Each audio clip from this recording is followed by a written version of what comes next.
আজকে দুপুরের মেনুতে ছিল ভাত আর ছিল এখানে সোয়াবিন দিয়ে আলু দিয়ে তরকারি করেছিলাম। আর বেশি হাবিজাবি কিছু করিনি আজকে, জানো তো। সোয়াবিন দিয়ে আলু দিয়ে তরকারি করেছিলাম আর করেছিলাম বড়া।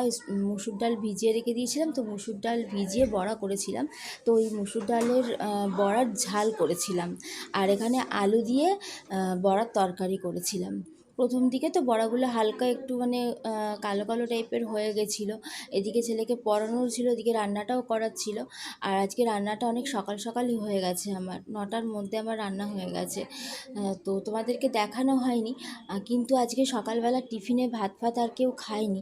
ছেলেও খায়নি আজকে, আমিও টিফিনে ভাত খাইনি। তো আজকে এই রান্নাই হয়েছিল, আর আর কিছু তেমন রান্না করিনি। এই রান্না করেছিলাম, মাছ মাংস ডিম এই সমস্ত কিছু করিনি, এইসব হালকাই রান্না করেছিলাম।